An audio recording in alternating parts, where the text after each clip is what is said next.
lakini kwa kupitia Muhimbili, nikienda Muhimbili nikafanya uthibitisho, Muhimbili wakaniambia itabidi uende katika Sanitas Medical Diagnostic Limited hapa, ni wa nje, African Health Therapy, ili kufanya uchunguzi zaidi. Walichokibaini wao kwamba figo zangu mbili zimefeli na nikapata na leukemia. Sasa baada ya leukemia nikafuata tena uthibitisho, wakaniambia umepata vile vile una brain tumors.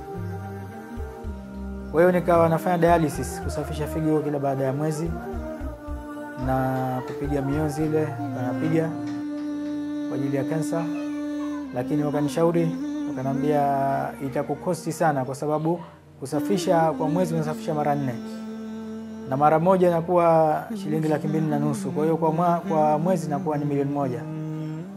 Kwa hiyo tatizo kubwa sasa hivi ni kwamba nimepata renal failure, na sheria siku hizi hawataki mtu kuchangiwa figo na mtu mwingine, lazima atoke ndani ya familia yako. Na ndani ya familia yangu tayari ameshajitokeza mmoja kwenda kusaidia figo. Kashapimwa DNA, tuko sawa, hana tatizo la kiafya, yuko salama. Kwa hiyo yuko tayari kunisaidia, na vile vile kwenda kufanya bone marrow transplantation Israeli, na tayari rekodi zangu za passport wameshazichukua, na ni ghali sababu kufanya bone marrow transplantation na range kwenye $60,000.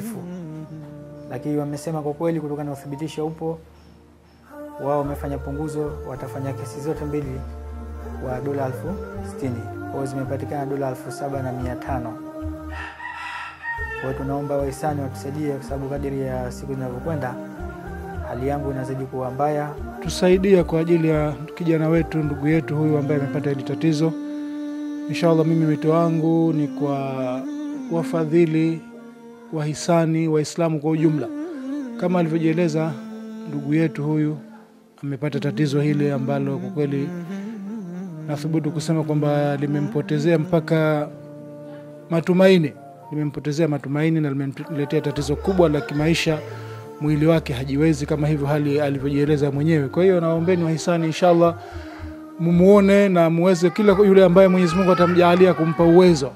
Katika mgongo wa ardhi, mtazamaji, kuna mengi, na hujafa hujaumbika, waweza kukutwa na mengi kama masohiba ambayo yamemkuta ndugu yetu Suleiman Abatan akiwa katika mji wa Wete. Mimi ni Rashid Salim Mohamed kutoka Jumuiya Al-Fatah iliyopo visiwani Zanzibar.